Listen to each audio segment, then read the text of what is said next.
Good afternoon. This session. Bonjour, cette session sera en anglais avec traduction en allemand, en russe et en français. Si vous voulez écouter la session dans une autre langue, vous pouvez les choisir en cliquant sur le petit globe en bas de l'écran. Klicken Sie bitte auf den Globus am unteren Bildrand. Également pour la traduction française, veuillez appuyer sur le globe en bas de l'écran, s'il vous plaît. Dla ruski jazyk nажмите на globus wniżej na waży ekran. Esteemed panelists, Estimés panélistes, chers téléspectateurs, je m'appelle Kevin De Carli, je suis le président de l'Alliance interculturelle, interconfessionnelle de Genève et j'ai le grand plaisir d'ouvrir la session de l'Association interreligieuse pour la paix et le développement de la conférence internationale des dirigeants intitulée « La douleur oubliée d'un peuple divisé, nouvelles perspectives de paix et de réconciliation dans la péninsule coréenne ». Là, j'aimerais commencer avec quelques règles. Dans l'icône chat ou converser que vous voyez en bas de l'écran, nous afficherons une courte biographie de chaque intervenant au début de sa première apparition à l'écran. Vous, le public, êtes libre d'utiliser cette fonction pour faire des commentaires, de parler les uns aux autres, mais veuillez le faire de manière civilisée. Si vous souhaitez poser des questions à nos intervenants directement, ce qui est possible pour la dernière partie de la session, veuillez utiliser exclusivement la fonction questions et réponses. La session sera grossièrement divisée en 3 parties, la première étant celle de nos panélistes qui feront un discours sur leur domaine d'expertise respectif. La deuxième partie consistera en 3 questions qui seront posées d'une manière similaire aux Lightning Rounds. Ainsi, chaque panéliste aura la possibilité de donner une réponse de 90 secondes au maximum ou de choisir d'ignorer la question. Et dans la troisième partie, nous entamerons une discussion et prendrons les questions de l'audience, du public. Veuillez utiliser exclusivement cette section Q&R pour poser vos questions. J'aimerais maintenant vous présenter le premier intervenant d'aujourd'hui, un de mes chers amis, le révérend Dr William McComish. En 1997, il a été nommé doyen de la cathédrale Saint-Pierre de Genève, où il a organisé divers services interconfessionnels. Il a également été le trésorier général de l'Alliance réformée mondiale. Il a agi en tant que président du groupe qui a rédigé l'appel spirituel de Genève en 1999. Bienvenue. Merci beaucoup. J'ai un grand plaisir d'être ici cet après-midi, d'être avec Kevin De Carli, qui est un ami, mais que je respecte énormément pour son intelligence, pour son engagement au travail interreligieux et qui est ici à l'invitation et d'être aussi ici à l'invitation de Rainer Hanshin, que je connais depuis des années et avec qui j'étais en Corée il y a quelque temps.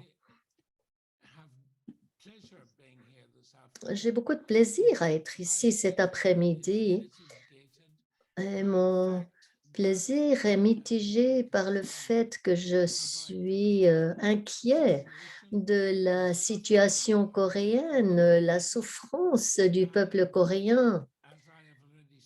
Et comme je l'ai déjà dit, je connais très bien la Corée. J'ai été en Corée de nombreuses fois. J'ai voyagé dans toute la Corée. J'ai donné des conférences dans certains de séminaires protestants.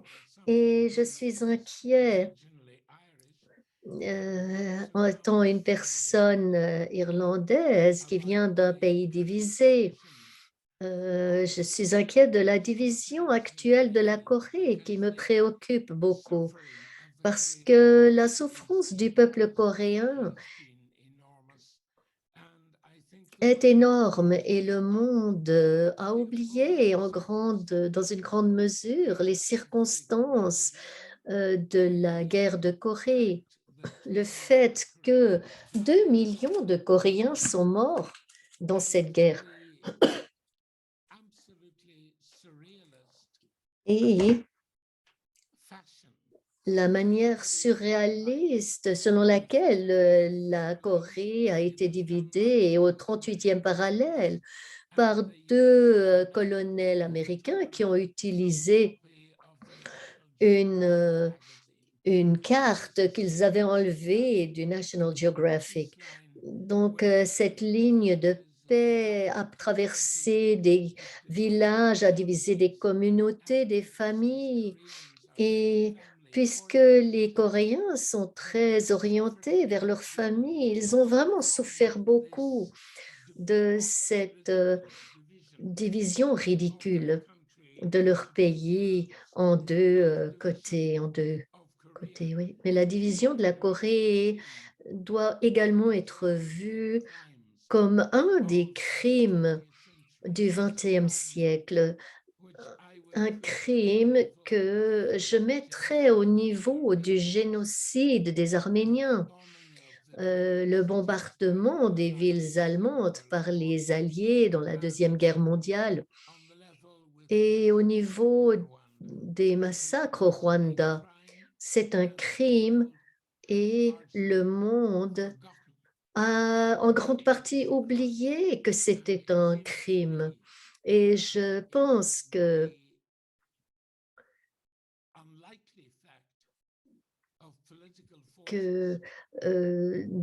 dans la situation de force politique qui viendrait résoudre le problème coréen, c'est le moment que des forces religieuses et spirituelles assument leurs responsabilités et n'est pas seulement de belles paroles et d'idées, belles idées, mais qu'ils tournent ces idées et ces paroles en faits réels. Et il y a trois raisons pour lesquelles le monde ignore le problème coréen. Le premier, c'est que le monde mm, n'est pas tellement, ne s'intéresse pas tellement à la Corée. Il ne connaît pas suffisamment la culture coréenne. Le monde est conscient de la culture chinoise et japonaise et, les cerisiers en fleurs du Japon, mais la Corée est ignorée. Et c'est, il faut que la communauté religieuse mondiale rende le monde conscient que c'est un problème qui doit et qui peut être résolu. Donc, il y a beaucoup d'ignorance. Et la deuxième raison pour laquelle la Corée est encore divisée, c'est que les intérêts des grandes puissances, elles sont assises autour de ce problème, les Chinois, les Russes, les Japonais et les Américains. Et pour ces gens, une Corée divisée fait partie de la manière de résoudre leurs problèmes, parce qu'ils ne veulent pas une Corée forte. Une Corée unie serait une puissance beaucoup plus forte qui amènerait une puissance mondiale de plus dans cette partie du monde. Les Romains géraient leur empire en divisant et conquérant. Et c'est exactement ce que les grandes puissances ont fait avec la Corée. Elles ne s'intéressent pas à résoudre le problème et elles sont indifférentes à la souffrance du peuple coréen. Et les grandes puissances, finalement, ne s'intéressent qu'à elles-mêmes. Nous avons vu cela récemment avec les Américains en Afghanistan. Ils s'en vont, ils vont s'en aller de leurs amis afghans, tout comme ils se sont séparés de leurs amis vietnamiens et ils abandonnent le problème Et cela m'amène à mon troisième point. Et s'il y a une indifférence avec la Corée et les grandes puissances, je ne crois pas, et cela risque de me rendre impopulaire, je crois que c'est un problème pour les Coréens eux-mêmes, qu'ils se sont habitués à cette situation. Euh, Des 2 côtés de la division, beaucoup de gens se sont habitués à la division et pour eux-mêmes, les Coréens, c'est à eux de, changer leurs paroles en actions et de d'influencer la division et ça posera des problèmes dans beaucoup de dimensions, politiques, économiques, spirituelles, mais c'est pour le bien des gens qu'il faut que cette réconciliation nationale et vivre ensemble après ces 70 ans de séparation et division et menaces de guerre et menaces de violence. Merci beaucoup.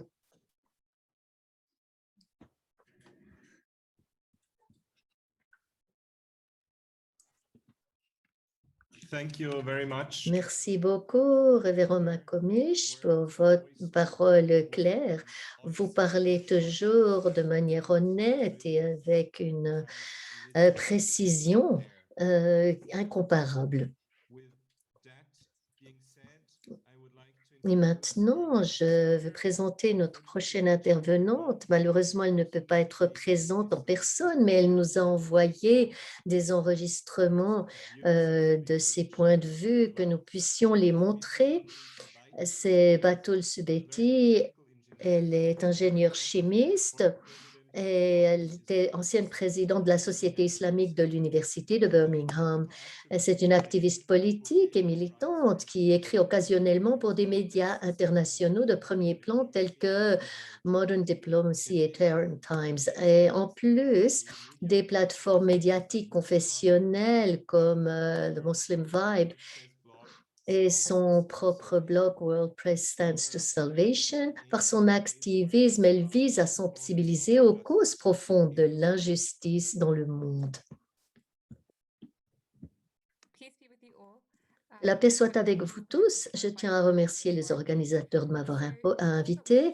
L'objectif que nous souhaitons atteindre est la réunification pacifique de la péninsule coréenne et pour toute question à laquelle nous voulons trouver une solution, il est important de s'attaquer au problème à la racine. Et lorsque nous examinons la division de la Corée, nous constatons qu'elle était purement politique. Ainsi, les gouvernements de la Corée du Sud et du Nord, comme vous le savez, ont été formés presque indirectement par les superpuissances concernées. Vous avez donc l'Union soviétique, les États-Unis, qui ont créé ces 2 systèmes de gouvernance contradictoires, qui ont continué à s'éloigner pendant des décennies, car il n'y avait pas de réelle volonté de réunification de part des gouvernements coréens ou des superpuissances sur lesquelles ils comptaient. Et donc, bien sûr, il n'est pas facile d'inverser cette réalité, puisque les 2 gouvernements représentent l'état de division et non l'état de réunification, puisque c'est ce que dictent leurs intérêts. Par conséquent, l'unification nécessite une action aussi importante que celle provoquée par la division de ces mêmes superpuissances, plus bien sûr la Chine. Ainsi, des méthodes telles que la consultation et les initiatives de la société civile qui cherchent à établir des liens personnels, plus le travail des organismes religieux et des ONG, toute entreprise qui cherche à se mobiliser pour cette cause ne peut être efficace que dans une atmosphère politique saine, c'est-à-dire détendue, avec peu de tension. Ces efforts doivent donc considérer que les superpuissances détiennent les cartes les plus cruciales qui décident du destin, de l'avenir et que la solution au conflit est en fin de compte entre leurs mains. Donc, quelle est la solution à cette crise qui est une résolution internationale parrainée par les superpuissances? considérant que les États-Unis ont une influence sur la Corée du Sud. Si les États-Unis ouvrent des négociations avec la Corée du Nord, suppriment leurs sanctions et maintiennent un couloir d'ouverture, cela détendrait certainement la situation et cela permettrait à la Corée du Nord et la Corée du Sud d'ouvrir les liens l'une avec l'autre. Nous avons vu comment un ancien président américain, Trump, a décidé d'ouvrir une fenêtre sur la Corée du Nord. Nous avons vu comment l'ancien président américain a décidé d'ouvrir une fenêtre. Donc la pression nécessaire pour être efficace doit être dirigée vers les États-Unis et les gouvernements occidentaux par les peuples européens et américains eux-mêmes, à travers les ONG, à travers les organisations de la société civile qui peuvent appliquer cette pression, en particulier sur les États-Unis, pour qu'ils suppriment les sanctions sur la Corée du Nord, pour normaliser les liens. C'est important pour eux, le travail de l'engagement civique et des ONG. Alors, bien sûr, vous pouvez soulever la question de la Chine. C'est un pays fort, il influence effectivement les politiques de la Corée du Nord, qui dépend d'elle comme garant, surtout pour ces politiques qui ne plaisent pas aux États-Unis. La réalité, c'est qu'il est extrêmement difficile d'influencer les décisions du gouvernement chinois de l'intérieur. Et en même temps, ce n'est pas la Chine qui fait aujourd'hui obstacle à ces relations. C'est plutôt le siège de la Corée du Nord et la peur qu'elle a développée de la part du monde entier, en particulier des États-Unis, qui lui imposent des sanctions, par exemple sur son dossier nucléaire. Je veux dire que l'Amérique, dans son ensemble, impose des sanctions et des politiques qui servent ses intérêts à des pays du monde entier. Et ce, en raison de son contrôle sur le système monétaire et bancaire mondial. Ainsi, à moins que ce monopole et cette hégémonie ne soient brisés, ou que des forces alternatives parallèles ne brisent cette domination financière du dollar, il serait très difficile d'apporter un changement fondamental dans de nombreux points de tension et de conflit dans le monde. Dans ce contexte, nous avons vu comment l'administration américaine contrôle les politiques monétaires de la Corée du Sud et ses relations avec d'autres pays. Nous l'avons vu lorsque les autorités sud-coréennes ont gelé 7 milliards de dollars d'argent du pétrole iranien, essentiellement en réponse à la demande de l'administration américaine de boycotter l'Iran et d'imposer des sanctions à toute entreprise ou tout pays qui décide de traiter avec eux. Nous avons vu que ces fonds ont été dégelés après que la Corée du Sud a demandé la permission au président Biden au début de cette année. Quel est donc le rôle des organisations de la société civile? Il devrait consister à faire pression sur l'administration américaine pour qu'elle se conforme à la véritable volonté du peuple au lieu de céder à sa politique d'imposition et de chantage à laquelle nous avons assisté. Ainsi, en fin de compte, l'Amérique entamera des négociations avec la Corée du Nord, ce qui réduira la tension et facilitera les méthodes d'engagement spécifiques qui sont en cours de discussion. Ce n'est qu'une fois que l'atmosphère sur le terrain se sera détendue et que les ONG, les sociétés civiles pourront réellement se mobiliser entre le Nord et le Sud. Et des exemples de cette mobilisation peuvent consister à jumeler des villages du Nord et du Sud, à mener des activités conjointes intégrées qui pourraient rapprocher les gens les uns des autres et à autoriser des médias sociaux et les communications entre les deux. Cela contribuera à l'identification, au rapprochement et cela pourrait également conduire à des mariages mixtes, ce qui est un plus grand critère ou une assimilation, un des plus grands brassages global. Je suis sûre que la réunion de famille séparée par la force est quelque chose qui est en haut de l'agenda et qui sera discuté, ce qui est un grand pas dans la dilution de ces tensions et la création d'une meilleure atmosphère. Et bien sûr, c'est un processus à long terme qui unira les deux nations divisées par les racines, qui sont finalement les gens eux-mêmes. En effet, pour conclure, la première solution, ce serait d'établir la pression sur les nations occidentales, particulièrement d'enlever les sanctions, d'entrer dans des négociations Et c'est égal quel mouvement de ONG ou d'initiative de la société civile, s'il n'y a pas de décision au sommet pour permettre la libération des chaînes de la domination extérieure, l'apaisement des tensions, la création de liens entre le Nord et le Sud à un niveau gouvernemental qui doit se produire au sommet, alors rien ne se passera vraiment sur le terrain. Je vous remercie beaucoup pour votre temps. Merci beaucoup, Madame Patoul, pour votre analyse fondamentale. Vous avez remarqué la nécessité d'une confrontation honnête avec les racines d'un conflit, qui est dans ce cas un fait accompli politique. Ainsi, la résolution du problème nécessite une pression sur les mêmes acteurs, les États-Unis, la Russie et la Chine. L'unification a besoin d'un acte fort de la part de ces acteurs, les États-Unis, la Russie et la Chine, pour créer une atmosphère politique saine. Dans ce cas, nous devrions cesser de faire pression sur les Corées, mais plutôt briser le monopole du pouvoir des États-Unis et faire pression sur les pays occidentaux plutôt que sur la Corée. Avant de continuer, j'aimerais répéter la règle du début. Veuillez utiliser la section des Q et R seulement pour les questions dirigées aux panélistes et non pas pour des remarques.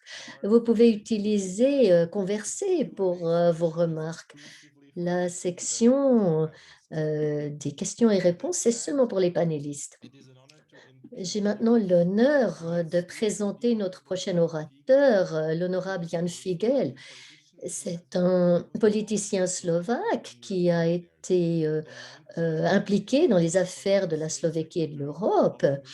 Il a été nommé secrétaire d'État au ministère des Affaires étrangères et dirigeait les négociations d'adhésion de la Slovaquie à l'Union européenne. Il a quitté son poste suite à son élection à la tête du mouvement chrétien-démocrate en Slovaquie. Et jusqu'en 2016, il était vice-président du Conseil national de la République slovaque quand il a été élu représentant pour la liberté religieuse dans les autres nations. Merci beaucoup, Kevin. Merci à vous tous de vous réunir autour de ce thème important. Je veux également exprimer ma gratitude envers la Fédération pour la paix universelle de s'engager continuellement pour la paix et la justice dans le monde, parce que c'est vraiment important. Je suis convaincue que le 21e siècle peut être plus humain, mais nous devons entreprendre quelque chose pour cette perspective, y compris pour la Corée et pour l'Asie de l'Est. Je vais essayer de complémenter les orateurs précédents avec des exemples européens sur cette situation. Parce que l'Europe peut être une inspiration. Ce que j'ai vu dans différentes nations, comme en Chine, en Corée, au Japon, quand j'ai visité ces pays et j'ai représenté l'Union européenne et l'expérience européenne, et il y a une sagesse ancienne qui dit en latin, verba vocant exempli traunt, c'est les exemples, c'est l'avenir né du sacrifice. Et il y a une grande différence quand on rencontre des situations concrètes. Un homme sage a dit que l'avenir naît du sacrifice. Donc, le thème de notre conférence, c'est la douleur et la souffrance. Donc, cette peine et cette souffrance du peuple coréen ont un nouveau sens quand ils sont transformés en quelque chose de positif et un héritage pour le futur, donc un changement positif. Les Coréens ont souffert au cours du siècle dernier énormément depuis la guerre russo-japonaise et la domination coloniale japonaise, la Seconde Guerre mondiale, la division et l'occupation de l'après-guerre, la guerre de Corée, très sanglante de 1950 à 53, et la confrontation de la guerre froide et la division actuelle. Nous pouvons parler d'une seule nation avec des racines culturelles et historiques communes, mais deux États et deux systèmes. Il y a le, le régime nord totalitaire avec beaucoup de persécutions et de famine, avec une faible puissance économique, mais une puissance militaire forte, y compris des armes nucléaires de destruction massive. Et le sud, une république démocratique, économie moderne, une productivité et un PIB élevé. En dépit de divisions douloureuses et de différences idéologiques, les gens souhaitent se réunir et c'est ça qui est important.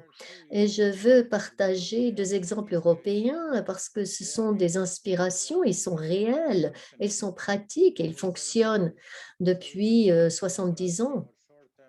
Donc ce n'est pas quelque chose d'idéaliste, mais c'est quelque chose qui est tourné vers le futur à long terme et la coexistence pacifique. Un des leaders les plus grands dans l'unité européenne, c'est Konrad Adenauer. C'était le premier chancelier de l'Allemagne démocratique. Et il a dit l'unité européenne était le rêve de quelques personnes. Elle est devenue le désir de beaucoup et aujourd'hui, c'est une nécessité pour tous. Donc un rêve, un désir et une nécessité. Je pense que de tels exemples pour la Corée ont deux dimensions. La première dimension, c'est une dimension interne, condition interne, et l'autre est extérieure. Donc intérieurement, il nous faut des leaders qui inspirent et dirigent par l'exemple, ce qui est beaucoup plus que la politique ou le pouvoir de de l'inspiration est un bon exemple pendant des générations.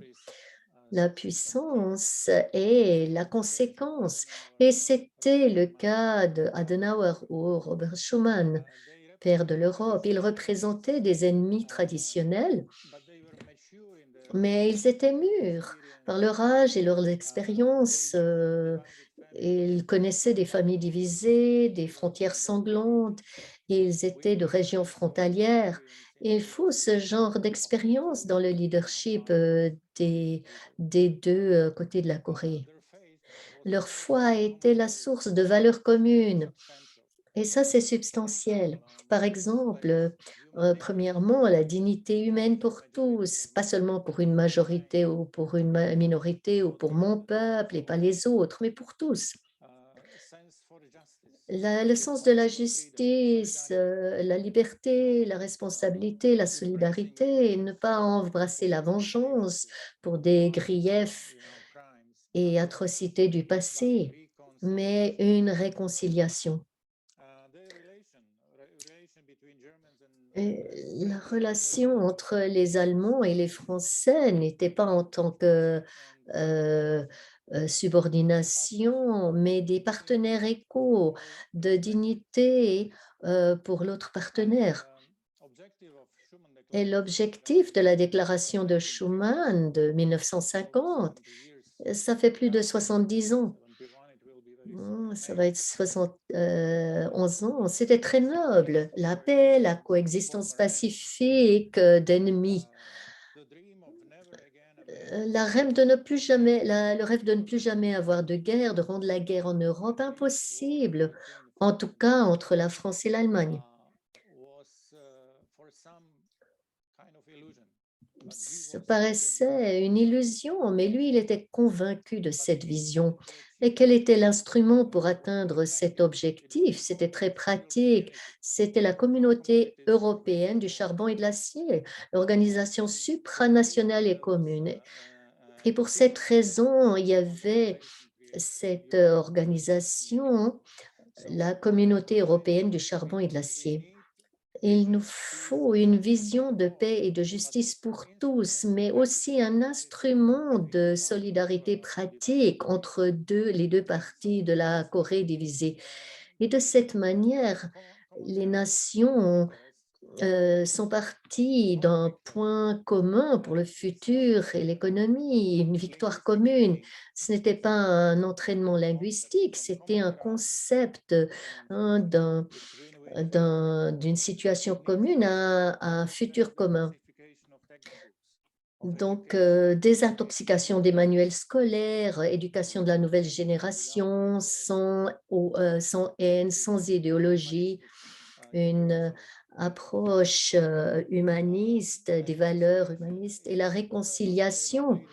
C'est pas seulement des leaders, mais de peuple à peuple. Elle doit être ouverte aux autres également. Donc, de cette manière, l'Europe est partie de 6 États à 27 États, plus les candidats. Et extérieurement, c'est des conditions extérieures. euh, la quête pour la paix et la réconciliation était soutenue par le plan Marshall américain et le soutien à la coopération. Sans une atmosphère extérieure internationale favorable, ça n'aurait pas fonctionné. C'est également pour la Corée le cas. Adenauer préférait un avenir de la RFA fondé sur la liberté et la démocratie plutôt que sur l'unité allemande sous le diktat soviétique de la neutralité. Deuxième exemple, et c'est un exemple plus courant après 40 ans depuis la réconciliation franco-allemande dans des conditions internationales nouvelles et différentes. Nous avons vu la réunification de Berlin et de l'Allemagne en 1989. C'était connecté à l'effondrement du système et des régimes totalitaires en Europe et ça a ouvert la voie à l'unité de l'Allemagne et à la réunification historique de l'Europe.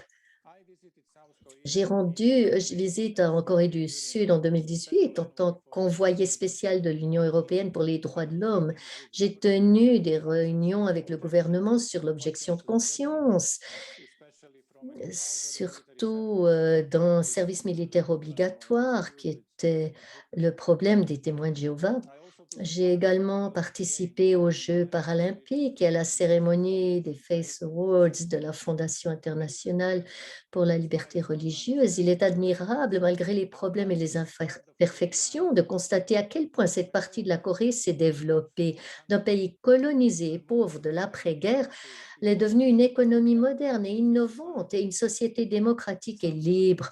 Les entreprises industrielles de haute technologie de la Corée du Sud investissent dans le monde entier. Elles sont présentes en Europe centrale. Dans le même temps, les rapports mondiaux de l'ONU et des ONG décrivent We're already 2 minutes over time. décrivent les conditions de vie en Corée du Nord comme un cauchemar avec des centaines de milliers de prisonniers et des périodes de famine. Malheureusement, depuis de son nom, la, la RPDC, hein, République démocratique, n'est ni véritablement démocratique ni au service de l'ensemble de sa population. Je conclus en disant que la réunification de la Corée est possible. La foi et la culture des Coréens sont comme un sol commun pour de telles cultures. Nous, la communauté internationale, devrions aider à fertiliser ce sol. Ça veut dire garder la mémoire vivante et la conscience active, donner suite à la déclaration de Panmunjom signée par le dirigeant de la Corée du Nord, Kim Jong-un, et le président de la Corée du Sud, Moon Jae-in, le 27 avril 2018. Relancer le dialogue intracoréen à autant de niveaux que possible, encourager la coopération entre les jeunes des deux côtés de la frontière, rechercher des conditions régionales appropriées pour le processus de réunification et promouvoir finalement la justice pour tous, car la paix, c'est le fruit de la justice. La paix est un autre nom pour le développement. Merci beaucoup pour votre patience. Figel, Merci, Monsieur Figel. Je prends 3 points qui peuvent être exemples. Un, l'exemple conduit les 3 pas et la nécessité de partenariat dans la dignité et la solidarité pour réunifier des peuples divisés. Maintenant, j'ai le plaisir de présenter notre prochaine intervenante, Miss Emina Friliak, qui est la coordinatrice de programme de Youth and Peace en Bosnie. Après un premier master en pédagogie, elle travaille sur un second master en études interreligieuses et construction de la paix depuis 2015. Elle est membre active de la Jeunesse pour la paix en tant qu'éducatrice et coordinatrice de projet pour le dialogue interreligieux, la construction de la paix et l'activisme. Elle était représentante de la jeunesse de Bosnie-Herzégovine lors d'une réunion avec le président français Emmanuel Macron et le président serbe Aleksandar Vučić, où elle a parlé de l'importance de traiter le passé, de la construction de la paix et du dialogue entre les jeunes dans les Balkans occidentaux. Vous avez la parole. Merci beaucoup. Bonjour de la Bosnie-Herzégovine. J'ai le plaisir d'être ici et de parler parmi ces distingués orateurs. Je dois admettre que notre sujet d'aujourd'hui est assez difficile et pas si facile à aborder, mais je vais essayer d'apporter le point de vue d'une personne jeune, croyante, qui travaille avec des jeunes, et aussi en tant que personne issue d'une société bosniaque d'après-guerre encore très divisée. Avant de me plonger dans le sujet, permettez-moi de vous présenter brièvement quelques statistiques sur la Corée du Nord et du Sud. Selon l'Institut économique et de paix et son Global Peace Index pour 2020, la Corée du Sud est classée 48e, tandis que la Corée du Nord 151e. Et selon leur Positive Peace Index, la Corée du Sud est classée 24e, tandis que la Corée du Nord est classée 141e. Cet institut effectue ses recherches et dispose de divers indicateurs pour mesurer ces deux indices, mais je ne vais pas les expliquer là, mais je vous conseille de lire ces approches qui sont très pratiques. Ces indices nous montrent à quel point la situation est radicalement différente dans ces deux pays, alors que l'on jouit plus ou moins de la paix, précisément d'une paix positive. L'autre est beaucoup moins pacifique et la paix positive est éloignée. Bien sûr, il y a un défi à relever pour réconcilier ces deux environnements, bien que les mesures significatives aient été prises. Il faut quand même prêter attention à la population, car c'est elle qui fait le payer et les gens doivent pouvoir faire entendre leur voix. La réconciliation n'est jamais facile. Ça prend du temps, des décennies, et jusqu'à ce que les gens soient prêts à vivre ensemble et qu'ils soient prêts à réconcilier.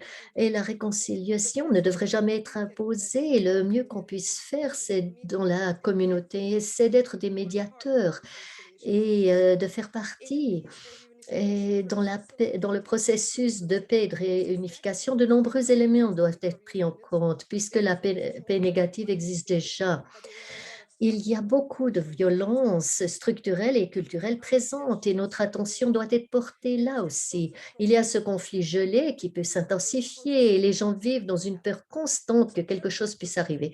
Alors, que peut-on faire avec un intérêt réel pour les gens, leurs besoins, avec leurs douleurs et leurs expériences de la situation? Parce que les gens connaissent la meilleure situation dans laquelle ils vivent et j'ai le sentiment que nous avons tendance à l'oublier. Les gens dans la péninsule coréenne portent le lourd fardeau d'un passé marqué par la violence, des familles séparées. Il y a tant de choses qui doivent être traitées. Une chose où les gens trouvent du réconfort, c'est la foi et la spiritualité. Nous devons faire appel à la foi et aux valeurs spirituelles, non seulement des Coréens, mais aussi des gens du monde entier. Les organisations confessionnelles, les chefs religieux et les personnes de foi ont une grande influence sur les événements dans le monde.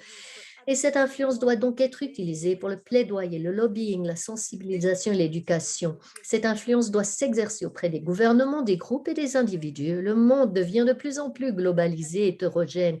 Et la paix dans un endroit influence la paix dans un autre endroit.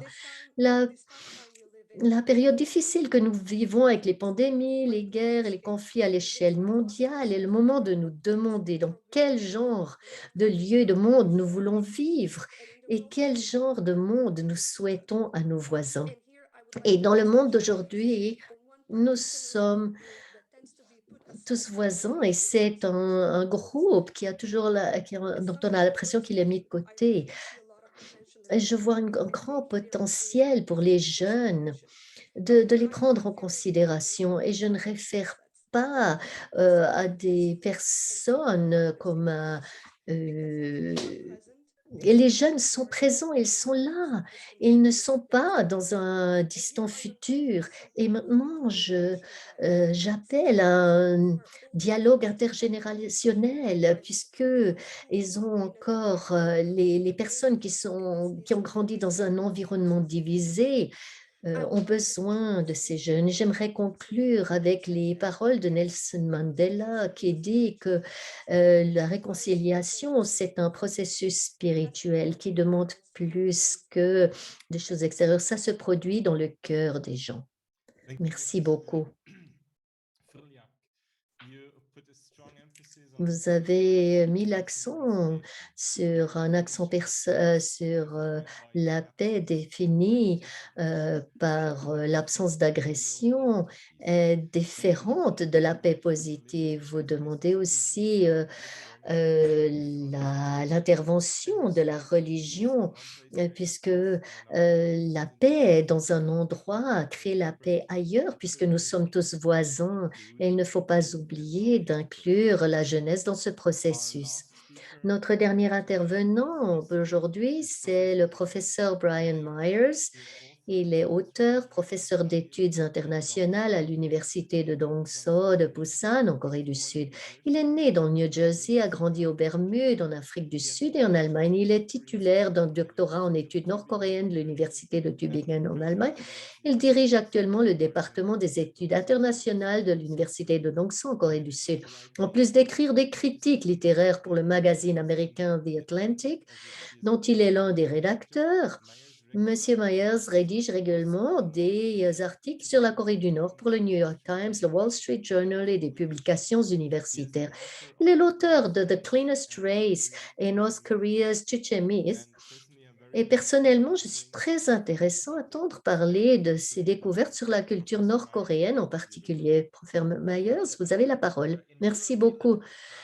En vue du temps limité qui m'est donné, j'aimerais faire 2 points principaux, que malgré que les ennemis des pays et les sympathisants aiment à affirmer, le culte de la personnalité de la Corée du Nord n'est pas un culte ou une religion au sens propre et que la soi-disant pensée tchétchène n'est pas l'idéologie directrice de la Corée du Nord, mais un produit de propagande d'exportation dont qui ne joue plus un rôle significatif dans l'élaboration de la politique. Le culte euh, dénote toujours un groupe de personnes qui sont limitées par une croyance, ça peut être séculaire ou religieux, hein, comme Khrushchev a parlé du culte de la personnalité.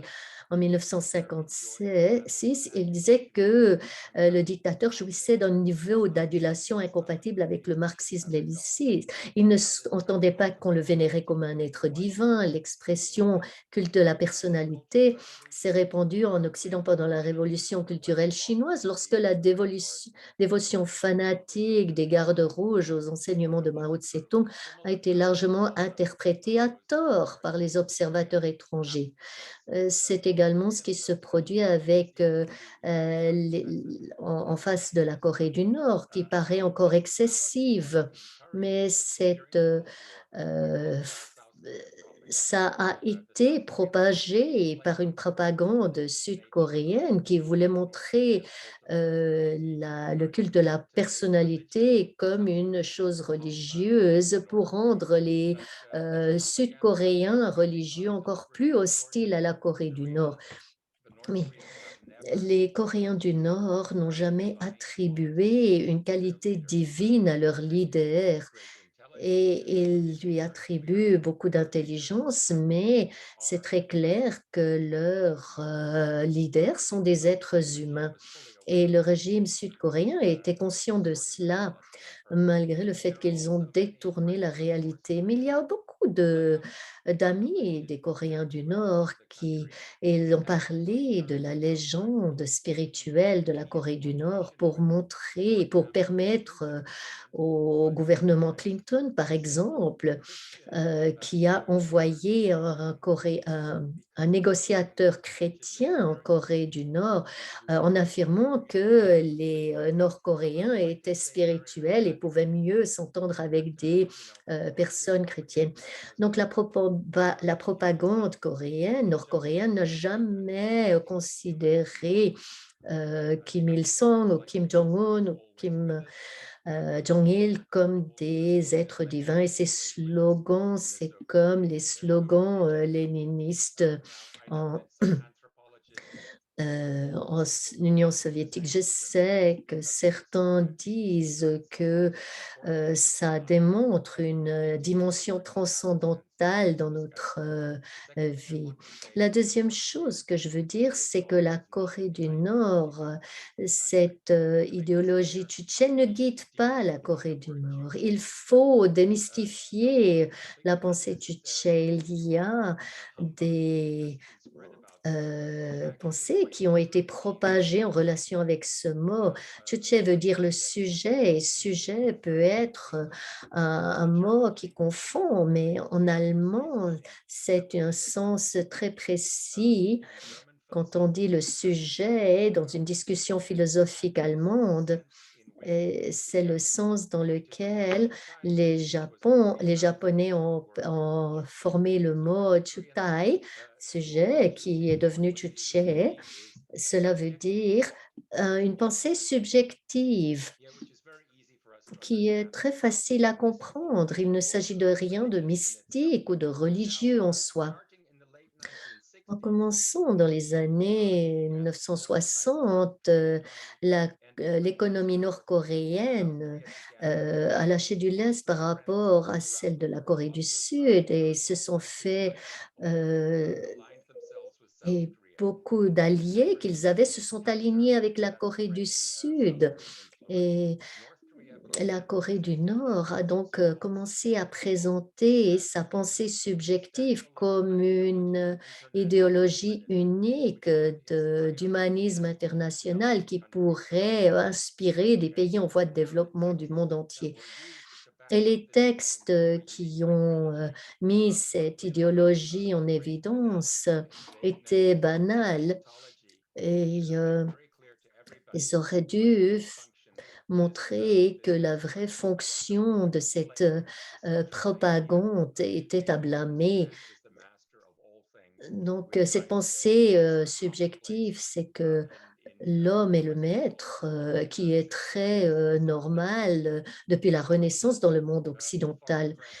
La presse étrangère dans les années 60 a décidé que la pensée tchétchée, c'était une religion et ils sont restés attachés à cette pensée, mais ce produit de propagande a dépassé le but, premier. La Corée du Nord a cessé, d'être en compétition avec la Corée du Sud.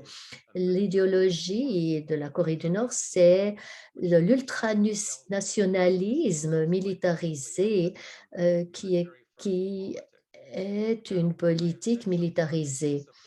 Donc, ce que je viens de dire, ça peut, ennuyer certaines personnes, quand on pense à la Corée du Sud et la Corée du Nord. Mais je crois que d'imputer la religiosité au régime de la Corée du Nord, c'est dangereux parce que ça peut faire penser au gouvernement américain hein, qu'ils sont prêts à se suicider avec l'arme nucléaire et qui pourrait inciter les États-Unis à utiliser la violence. Donc, il faut raisonner avec donc ce régime séculier peut être extrême, mais il vaut mieux, pour les États-Unis, ils avaient plus peur l'uranium de l'Iran que celui, de la Corée du Nord, puisqu'un pays séculier était moins enclin à utiliser la puissance nucléaire que les autres. Donc, pour terminer, j'aimerais dire que même s'il faut continuer de chercher des solutions diplomatiques pour résoudre l'armement nucléaire nord-coréen, il faut aussi continuer d'avoir une analyse sobre de la réalité. Merci beaucoup. Merci pour ces paroles claires et surtout pour la mécompréhension sur l'idéologie et de pouvoir avoir une analyse sobre des réalités idéologiques. Et vous avez provoqué de nombreuses questions et je me réjouis de les entendre dans la troisième partie de notre session. Mais avant cela, nous allons avoir la deuxième partie. Je vais poser une question et nous allons procéder dans l'ordre et chaque intervenant aura environ 90 secondes pour répondre à la question ou bien pourront dire passer et ne pas y répondre. Pour notre première question, elle apparaîtra aussi dans la fonction chat. Donc, converser, et le peuple coréen a une longue tradition de spiritualité, de foi et de religion. Dans quelle mesure cet élément doit-il être pris en considération pour tenter de favoriser la paix et la réconciliation dans la péninsule coréenne? C'est une question. Il faut distinguer la spiritualité et la religion. Tous les gens du monde entier ont une spiritualité et toutes les religions progressent en termes de paix et de réconciliation. Et cela peut être utilisé en termes spirituels. Ayant dit cela, je ne suis pas sûre si toutes les religions organisées nous seront très utiles pour euh, surmonter le fossé entre les peuples de la Corée. En ce qui concerne la question du rôle de la religion, de la spiritualité dans la promotion de la paix et de la réconciliation, il y a quelques question préalable. La religion joue-t-elle un rôle sur la scène politique, aussi petite soit-elle, et dans toute la péninsule? Si la réponse est non, si la religion ne joue pas un rôle dans le processus de prise de décision, alors cela ne mènera à aucun changement effectif, puisque c'est la politique qui influence les politiques et la religion aura donc un rôle très marginal à jouer. Deuxièmement, si la religion joue un rôle au niveau de la masse de la population, si elle joue un rôle dans la vie des gens et peut les motiver, les mobiliser pour agir en faveur de la réunification, alors la religion aura un impact. Ces religions, évidemment, ça dépend si elles sont dominantes. Dans la Corée, est-ce qu'elles demandent d'enjoindre le bien et d'interdire le mal, par exemple? Est-ce un principe fondamental? Et je ne parle pas seulement d'enjoindre le bien et d'oublier le mal pour l'individu, mais de s'opposer aux oppresseurs et aux complots des superpuissances qui divisent leurs nations, les laissant faibles et exploités. Si les religions majoritaires en Corée exigent ce genre de position, alors les religieux eux-mêmes se lèveront et la religion sera une force collective de changement de telle sorte que ces superpuissances elles-mêmes s'en rendront compte à travers le langage du peuple. Donc, ce forum se penche donc sur la religion en tant qu'outil. La religion peut être utilisée comme un outil de mobilisation des causes et des mouvements, mais nous ne voyons pas vraiment la religion jouer un rôle efficace dans ce contexte de la Corée, car elle ressemble beaucoup à une prison laïque. Elle est considérée comme une affaire privée et il y a finalement cette séparation entre la religion et la politique sur le terrain.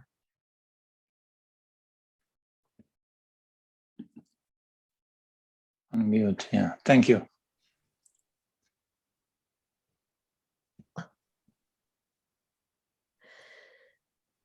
Is it okay? Yes.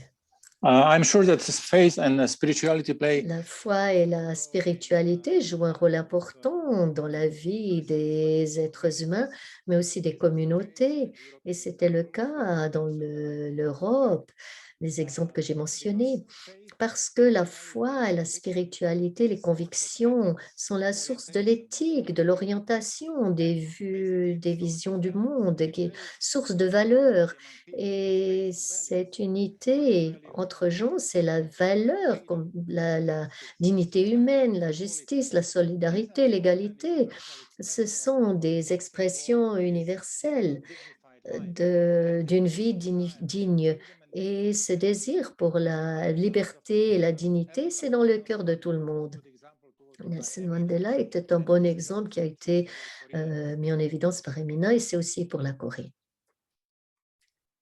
Okay, I will just quickly say that I echo the words of the first speaker. Definitely, we have to Oui, think about the spirituality. nous devons penser à la spiritualité et un dialogue interconvictionnel, pas seulement interreligieux, mais un dialogue de conviction, parce que les gens ne doivent pas appartenir à une religion, ils peuvent avoir des convictions et être humanistes.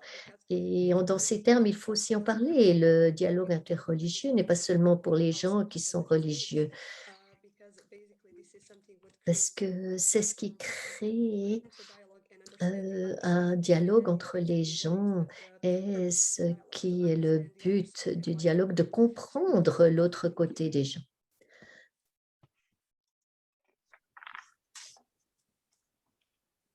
Yeah, I don't believe that Je ne religion. crois pas que la religiosité, dans son sens étroit, va jouer un bon rôle en Corée, parce que la Corée du Nord est en général hostile au christianisme, qu'elle voit comme une importation des États-Unis sur la péninsule, mais aussi parce qu'il y a des divisions politiques et idéologiques même au sein de la communauté.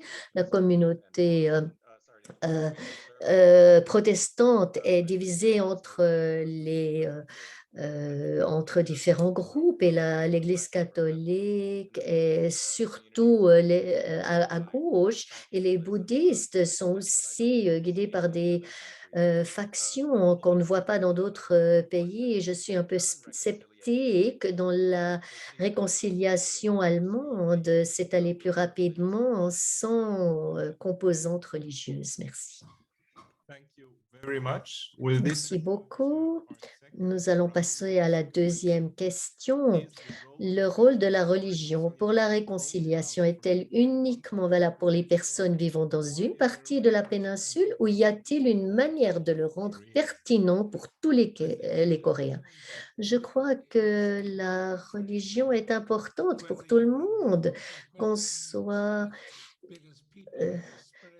parce que les êtres humains ont un côté spirituel à leur nature, et ce qui sera important pour la réunification, c'est de ramener cette spiritualité et les valeurs de la réconciliation dans un cadre dans lequel il y a des idéaux religieux. Ce n'est pas nécessairement le fait de religion organisée, mais ça implique des idéaux religieux et des idées religieuses, la spiritualité. Le rôle de la religion dans la réconciliation dans le contexte de la Corée n'est vrai que si la population est mobilisée par la religion. Par exemple, en Pologne, la population religieuse s'est mobilisée contre les dirigeants communistes et contre l'interdiction. Et dans le Corée du Nord, par exemple, il n'est pas facile d'y pénétrer. Et nous devons considérer ces qualités comme une réaction aux pressions exercées sur elles. Dans ces circonstances, si la pression est exercée sur les puissances mondiales, en particulier les États-Unis, pour qu'elles s'engagent dans des négociations directes avec les dirigeants nord-coréens, cela faciliterait et créerait une atmosphère propice à la mise en place d'institutions religieuses et d'initiatives. De manière générale, L'expérience communiste, qu'il s'agisse de l'Union soviétique ou de la Chine, a prouvé que l'affiliation religieuse du peuple est très difficile à déraciner, quelle que soit la dureté des méthodes de domination et la durée. Si une entité cherche à forcer la suppression des pratiques religieuses des gens et leur interdit de pratiquer leur foi, cela se transformera en un facteur interne. Mais les graines de la religion resteront dans le cœur des gens. Ainsi, peu importe combien l'Union soviétique a essayé d'éloigner les gens de la religion, dès qu'elle s'est effondrée, les gens sont revenus à la pratique. Et donc, une fois que les puissances imposant cette dénomination s'effondrent, on voit par exemple en Allemagne, elle était divisée par le mur de Berlin pendant la guerre froide, et c'est une nation très intelligente qui a ses objectifs. Mais malgré cela, elle n'a rien pu faire jusqu'à l'effondrement de l'Union soviétique. Et c'est à ce moment-là que l'effet domino a vraiment joué. C'est pourquoi je continue à insister sur la pression extérieure exercée sur les gouvernements occidentaux, non seulement pour qu'ils se retirent, qu'ils retirent leurs mains de nations, comme la Corée, mais aussi pour qu'ils les laissent décider de leur propre destin. Yeah, I would not only agree, but a bit complement Je vais previous. complémenter les pensées précédentes, que pas seulement après la chute du communisme, comme dans l'Union soviétique, sont revenus à la religion. Même pendant les 70 ans, ceux qui sont désignés comme étant des croyants ou les représentants d'église ont été opprimés et ont représenté une force spirituelle contre le régime. Et c'était le cas en Tchécoslovaquie, que je connais très bien. Et c'était le cas en Pologne, en Allemagne de l'Est, l'opposition visible au moment de la chute du mur, c'était aussi connecté à des rassemblements spirituels. Et la même chose s'est produite dans d'autres pays. Et j'aimerais souligner que le désir pour la dignité et pour la dignité personnelle humaine et pour une vie digne, y compris la liberté, c'est dans l'esprit de la majorité des gens. Et ça va amener des fruits. Et la réconciliation n'est pas possible sans le cœur et l'esprit. Et donc, c'est important que la conviction des gens, la persuasion, la conscience soit respectée et fasse partie du processus du futur de la Corée. Dans ce sens, je pense que la même chose s'applique au sud et au nord. Beaucoup peut être accompli dans un sens spirituel dans le futur. Tout court, ça dépend de la définition de la religion. La religion consiste en croyances, valeurs, et les prières, les rituels et les institutions. Et nous devons nous appuyer sur les valeurs dans ce sens. Et après, j'étais dans un pays communiste et les contextes ne sont pas les mêmes, hein, on ne peut pas les comparer. Et je mettrais l'accent sur les valeurs indépendamment de la religion ou des convictions qu'ils ont. Je crois que il y a une tradition spirituelle, c'est la croyance dans la longue histoire et la longue croyance en la pureté du peuple coréen qui dure depuis 5000 ans, qui aurait commencé dans le mont Paektu en Corée du Nord. Ce mythe n'est pas historique, mais ils y croient tant en Corée du Nord que du Sud et ils encouragent. C'est comme un encouragement pour résoudre le problème de la division et ça pourrait intéresser les Coréens du Sud au Nord. La plupart des Coréens du Sud ne veulent pas une unification rapide et rapide, ça veut dire 5 ans. La plupart d'entre eux pensent à 10 ou 20 ans. Et je crois que Miss Friliak a dit qu'une réconciliation qu'ils ne veulent pas ne peut pas être poussée. Ils doivent prendre ça dans leurs mains et rechercher ça dans leur tradition personnelle pour trouver un but commun. Thank you very much. With Merci this, beaucoup. Nous arrivons à notre troisième et dernière question. Depuis 70 ans, le peuple coréen est divisé artificiellement en raison des facteurs idéologiques. Que peut faire la communauté mondiale pour contribuer à une solution durable de cette impasse?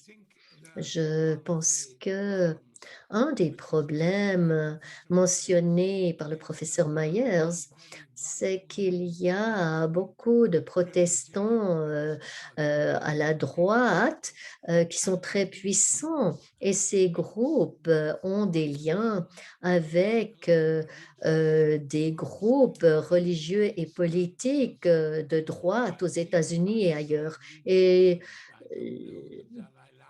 je ne sais pas le Dalai Lama, le pape, mais des leaders extérieurs à ça pourraient influencer la pensée dans la dans la péninsule coréenne pour que les gens puissent changer leur mentalité, changer leur théologie, changer leur paradigme et travailler pour la paix. Je crois que c'est des influences extérieures et des leaders religieux qui pourraient être un facteur pour aider à résoudre la situation. Si la communauté mondiale de foi peut essayer de faire pression sur les superpuissances impliquées, car elles ont les clés, les organismes religieux concernés qui veulent une solution doivent être mobilisés par le biais du processus de la démocratie, qui consiste à faire pression sur les gouvernements. Ça demande que les puissances enlèvent leurs mains sur ces politiques et que si la religion n'est pas considérée plus qu'une affaire privée, elle n'aura aucun rôle à jouer dans la politique publique, si ce n'est celui d'avoir de bonnes intentions. Et vous ne pouvez pas compter sur cela à moins qu'elle devienne carburant du mouvement. Les bonnes intentions et les vertus de la religion n'auront qu'un rôle très limité dans le changement d'esprit politique. Et toute la question elle-même est politique. Et la crise est causée par la politique et non la religion. Donc, si nous voulons résoudre la crise par un pouvoir parallèle qui n'est pas la politique, cela nécessite que la religion soit habilitée à résoudre le problème. Il lui faut des outils. Pour que la religion puisse jouer son rôle, elle doit être en action. Ainsi, soit la religion doit être habilitée à résoudre le problème, et par pouvoir, je veux dire que les personnes qui sont motivées par la religion et ses grandes valeurs soient en mesure de mettre en œuvre ce changement. Tant que la religion est éloignée du pouvoir, elle ne peut rien faire, à moins de passer le pouvoir au peuple. Si les gens sont unis au sujet de la religion et ont les outils appropriés pour mettre en œuvre le changement, alors elle peut faire quelque chose. La question, c'est qu'est-ce que la société internationale, la communauté internationale peut faire pour la paix et l'unité entre les Coréens? Je crois que cette combinaison d'intérieur et d'extérieur, et l'intérieur, c'est pour les leaders et le peuple coréen de poursuivre, comme je l'ai dit avant, et l'extérieur, c'est l'atmosphère régionale ou globale, que ce soit plein de confrontations ou non, ça dépend des puissances comme les États-Unis, la Chine, la Russie et le Japon, mais aussi d'autres, les Nations unies et la communauté internationale. Quand les Européens, quand la réunification européenne s'est produite, il y avait un processus qui s'appelait le processus d'Helsinki, qui a commencé dans les années 70 avec des événements et des conférences à Helsinki, à Vienne et à Belgrade, et des groupes en 77 en Tchécoslovaquie. Et ce processus a amené à l'établissement de conférences permanentes et à l'organisation de coopération en Europe et de la sécurité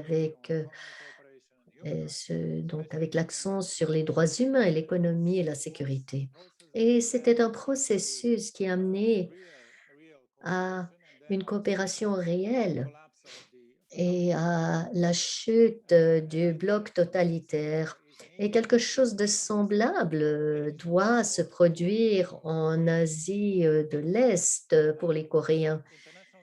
Ce que la communauté internationale peut pourvoir, ce sont des conditions favorables pour la paix et la réconciliation et, et un stimulus pour ce processus.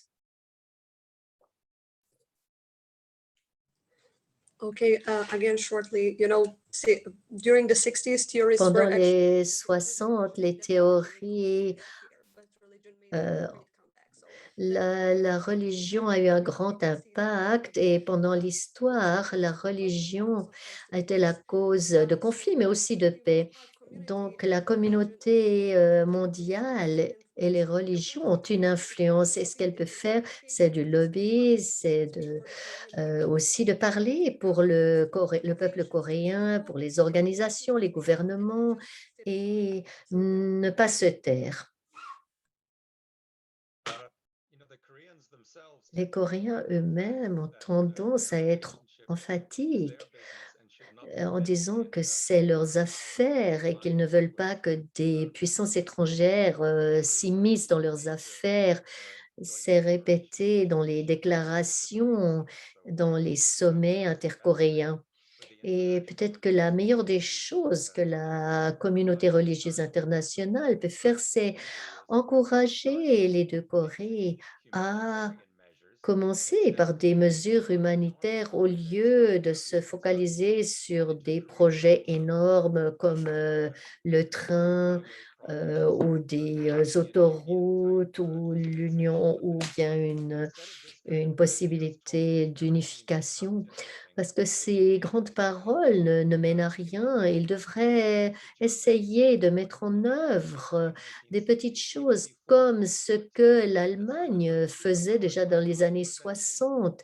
Les superpuissances n'empêchent pas les Coréens d'avoir des rencontres de famille. Ce sont les Nord-Coréens qui l'ont empêché. Et la communauté internationale doit dire aux Coréens qu'ils doivent faire, qu'ils doivent aller de l'avant vers la paix s'ils veulent recevoir un soutien de la communauté internationale. Thank you very much for this. Merci beaucoup pour ce débat intense de questions et réponses. Et nous passons à la troisième partie de notre session, c'est des questions-réponses. J'aimerais commencer avec la question qui est sortie relativement souvent. Est-ce que vous pourriez vous imaginer de commencer des prières ou des médiations dans votre domaine pour soutenir l'unification de la Corée? Pourriez-vous vous imaginer participer à votre manière à ce genre d'initiative au niveau interreligieux? Comment ce genre de prière pourrait aider à dépasser le conflit en Corée? Well, I believe in Je prayer. crois dans la puissance de la prière. Oui, je crois qu'il faut prier pour la réunification de la Corée, mais, et c'est un grand mais, il faut faire attention sur ce pourquoi vous priez, parce que je suis sûre qu'il y a beaucoup de groupements de droite qui seraient contents de prier pour la réunification en priant pour mettre fin au communisme en Corée du Nord et pour mettre fin à la Corée du Nord.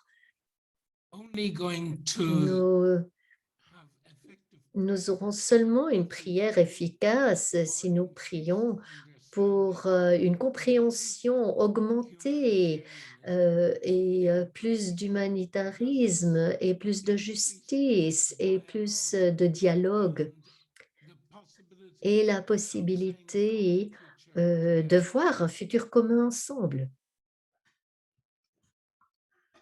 Is there somebody else who would like? Est-ce que quelqu'un d'autre aimerait ajouter une réponse à cette question? Dans ce cas, nous allons passer à une question de la Russie, de Miss Evgenia au professeur Myers.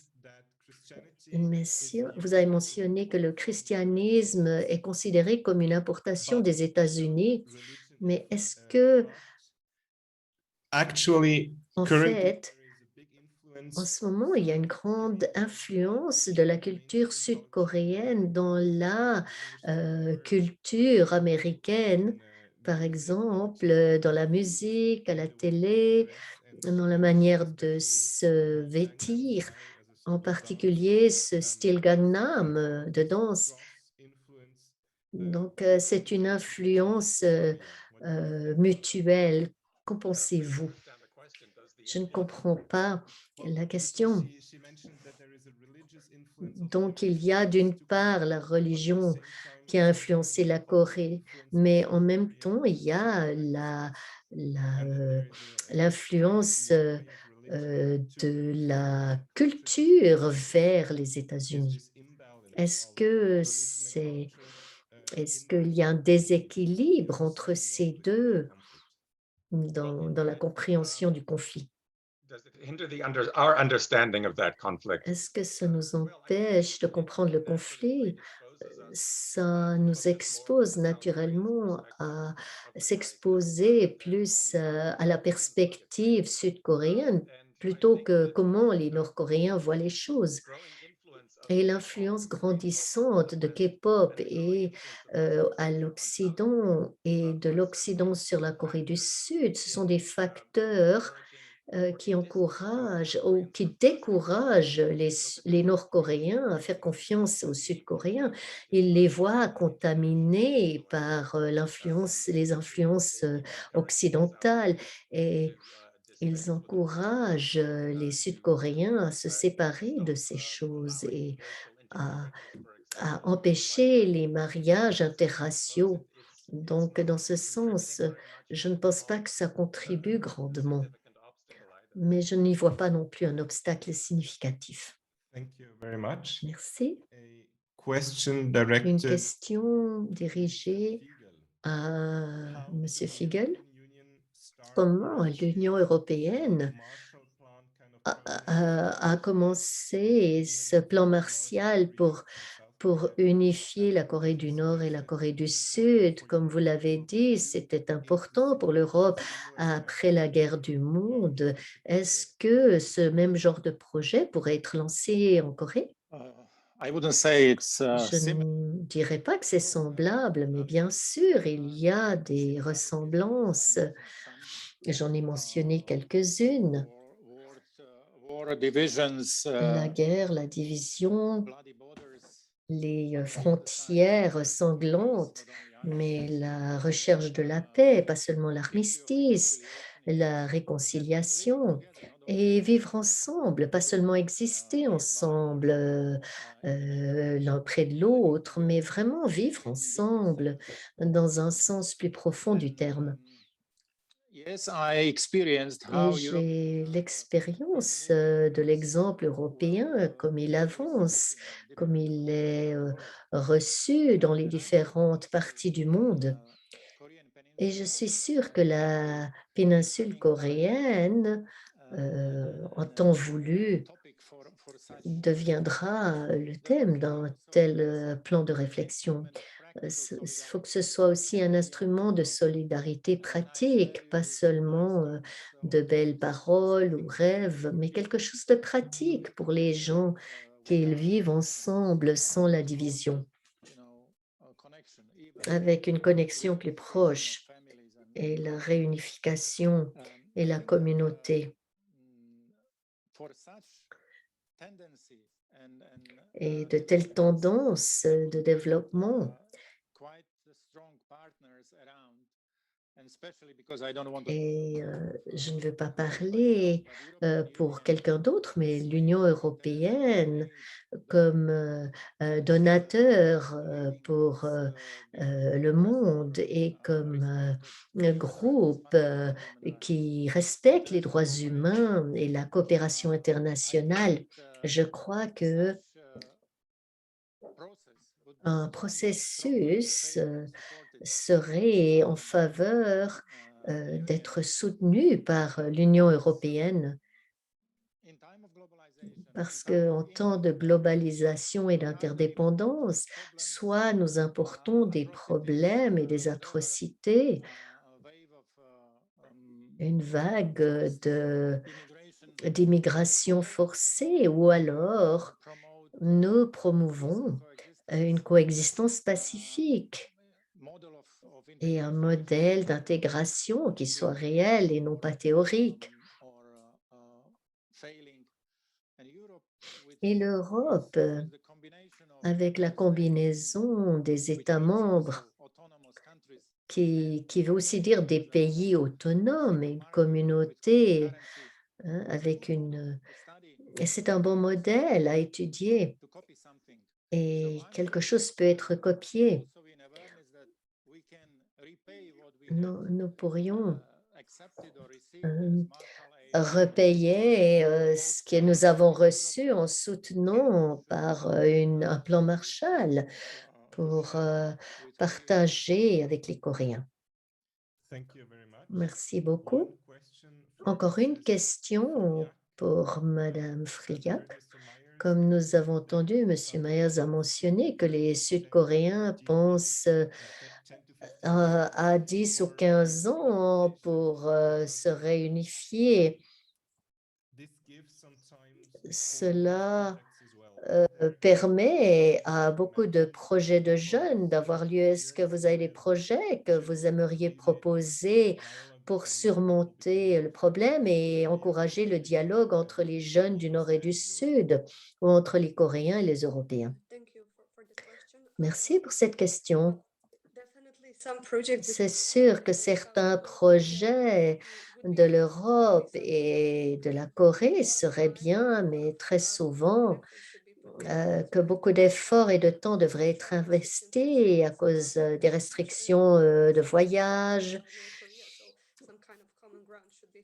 Donc, il faut trouver un terrain commun et ça doit être fait à un niveau plus élevé en impliquant les pays.